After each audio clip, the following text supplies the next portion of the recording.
Hi, folks. Welcome to the Weekend Investing Daily Bite of 25th of August. So, another day where the market started well, but really did not pick up on the initial cues. We did end in the green, but no major action, I would say, happened today. Friday evening, if you recall, the speech from Jeremy Powell mentioned that likely interest rate cuts may happen going forward, and that caused some enthusiasm for emerging markets, for gold, and other risk on assets.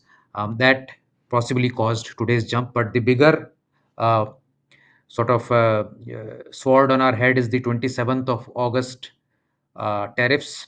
So that additional 25% goes into effect on 27th of August, and if they are not re-looked at by then, some at least some sectors are going to have a tough time going forward, because 50% tariff really means no business. It doesn't mean less business, it means no business.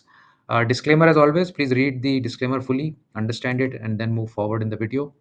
A reminder that you need to join the WhatsApp channel of Weekend Investing if you are following our strategies, because all the updates, rebalances, announcements will be coming there. So join this. The link is there, and we are also looking for the video editor, which is elusive to us so far. Subscribe to the channel, to the YouTube channel, and click on the bell notification, and let's dive into some charts. You can see here that today's move was an inside day versus Friday's move. So Friday's move was decisively down, and we had an inside day here. An inside day is when your the top and bottom of the day, the range of the day is within the range of the previous session. That is called an inside day, and it usually means indecisiveness and sort of a pause in the market. Once we do break down from the lows of these two candles or the high of these two candles, is when we will really be able to say that the trend seems to be moving in that direction. But nevertheless, after the drubbing on Friday, a 0.39% on Nifty is not too bad. Nifty Junior also gaining 0.25% here again in inside day. Mid caps not so lucky actually, minus 0.03%. So mid caps not gaining anything despite the bump up this morning. And small caps also very, very flat at 0.06%. So the larger caps, probably because of either reduced FII buying or some positive buying. We'll come to know the numbers in a couple of hours. That caused that bump up in large cap stocks, but the rest of the market really did not follow suit. And Nifty Bank, which has been the weaker Q in the indices, lost 0.02%. So there's not a whole lot of hope that is there for the coming days, um, unless something dramatically changes.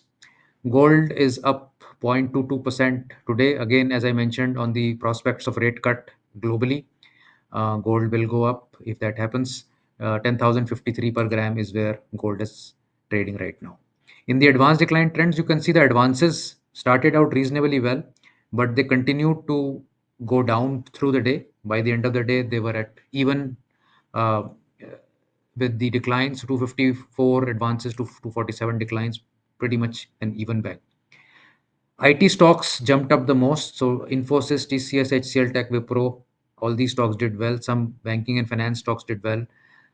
Some autos did well, and that was about it. Others were reasonably flat. In the Nifty Next 50 space, also you had some gainers in Hyundai, Zydus Life, Divi's Lab, Adani Power, uh, and you had gains in Naukri, Pidilite, LTIM, etc.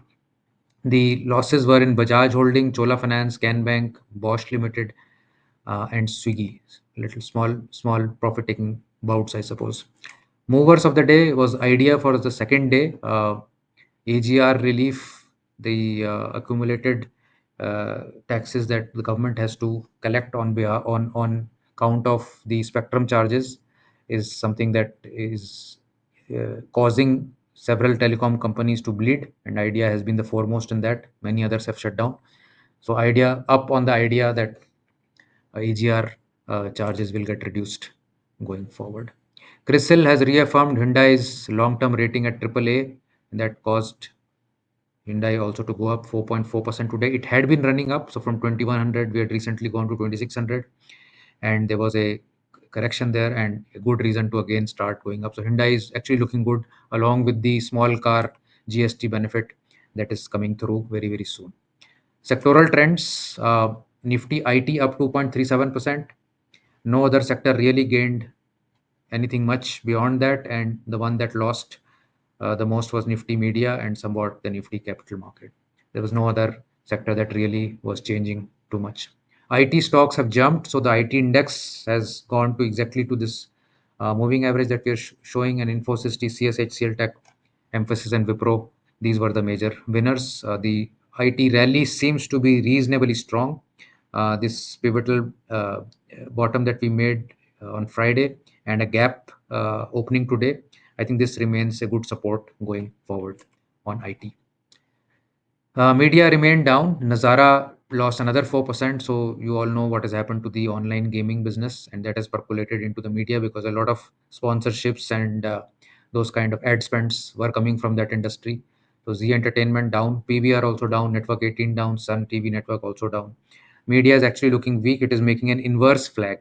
So this is the pole, and this is the flag. And if there was continuity, the pole will go down another about couple of 100 points. Tweets of the day. So this tweet was about the Bitcoin chart.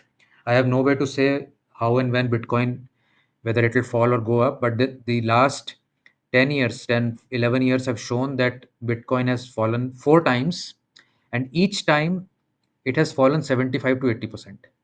So this is a very sort of a repetitive um, pattern where every time a big fall comes in Bitcoin, it falls 75 to 80%.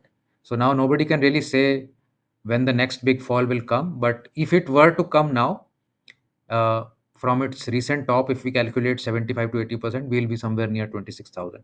So that's where, or near about there's where, it'll become really a potential low risk buy if one has to for Bitcoin. And from a charts perspective, that's the pattern recognition that we can get today.